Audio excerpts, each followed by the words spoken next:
आलमगीर साहब, आपकी नज़र में मेरा तो सर ओपिनियन ये है, आप बताएं आप इसे एग्री कर रहे हैं कि डिसएग्री कर रहे हैं कि ईरानी सदर आकर हमें बता रहे हैं कि मैं आपका दोस्त हूं, मैं आपका पड़ोसी हूं, मैं पावर सेक्टर में इंतहाई खुद कफील हूं, आप मुझसे स्मगल करके इतना सामान लेते हैं, अमेरिका की पाबंदियों से, अमेरिका के डर से आप मेरे साथ ट्रेड नहीं करते हैं, स्पेशली पावर सेक्टर में।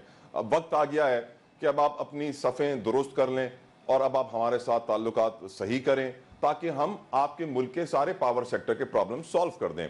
लेकिन हम अभी भी डर रहे हैं अमेरिका से। आपकी नज़र में क्या हम डरते ही रहेंगे अमेरिका से, या हम होश के नाखून लेंगे और रियलाइज करेंगे कि हमारा पड़ोसी हमारे लिए ज्यादा इंपॉर्टेंट है? आलमगीर साहब। और देखें, कुछ वक्त पहले ही आपके सामने कुछ माह पहले यही इस तरीके की ऑफर, इस तरीके का ऑप्शन हमें रशिया में अवेलेबल था, खुराक की मद में, तेल की मद में।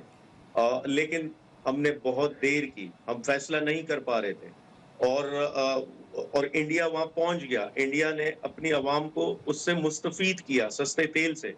मकसद सिर्फ यह है कि यहाँ जब तक आपकी इकोनॉमी इंडिपेंडेंट नहीं होगी, आपकी फॉरेन पॉलिसी इंडिपेंडेंट नहीं हो सकती।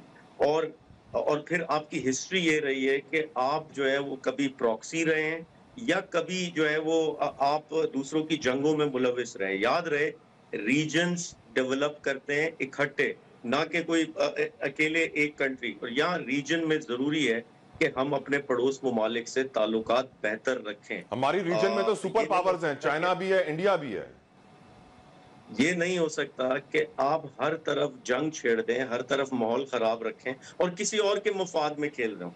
तो हमें ज़रूरी है कि अपने इंटरेस्ट को सिक्योर करना चाहिए। और ये अब देखना होगा कि आया इनका ये विजिट, ये इसराइल ईरान टेंशन की उसमें आ रहा है, उस ज़ाविये का हिस्सा है, या ये ट्रेड के ज़ाविये का हिस्सा है। ट्रेड हमें करनी चाहिए, हर मुल्क से करनी चाहिए। ट्रेड को दूसरे मामलात से, दूसरे टेंशन मामलात से अलग रखना चाहिए। और मेरा ख्याल है इंडिया ने ये चीज साबित की। इंडिया और चाइना की एक वक्त में टेंशन थी, उनके बॉर्डर पे टेंशन थी, आपस में लड़ रहे थे, लेकिन साथ ही ट्रेड मुतासिर नहीं हुई, ट्रेड उनकी जारी रही। इसी अंदाज में हमें भी जो सुपर पावर्स हैं इनको समझाना चाहिए। और वो तभी होगा जब आपकी खुददार लीडरशिप होगी, जिनके असासे मुल्क में होंगे, जिनके असासे ही बाहर हों, जो खुद कॉम्प्रोमाइज्ड हों, जो किसी के आशीर्वाद पे आए हों। तो वो क्या इंडिपेंडेंट फॉरेन पॉलिसी लेकर चलेंगे और क्या खुददार फैसले करेंगे?